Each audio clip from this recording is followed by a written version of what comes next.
Tonight, we're getting our first look at the prayer banner inside Cranston High School West since a federal judge ordered it removed because it violates the separation of church and state. Now, as you can see, the decades-old mural has been covered up, and tonight we've learned that despite an outcry from the community, fighting the judge's ruling may be too expensive for the cash-strapped city. Eyewitness News reporter Sean Daly is live now outside Cranston West with the latest developments.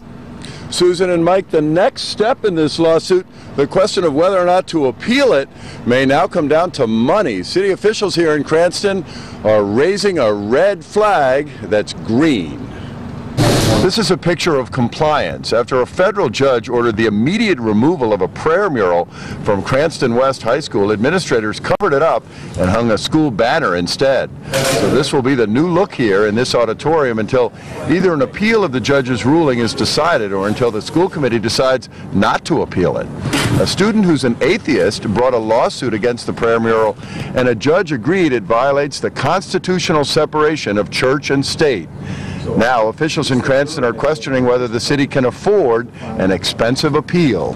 And in this tough economic time, that has to be a strong consideration that plays in the minds of the school committee, because we're in a very difficult, challenging financial times right now. So you're hearing ka-ching, ka-ching, ka-ching.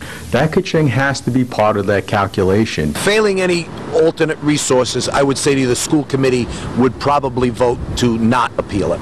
But outside the school this afternoon, anger at the judge's ruling trumped tight budgets. You have to stand on principle no matter what, and I believe the appeal, if it costs a little money, then whatever it costs. Yes, I think the city should fight it.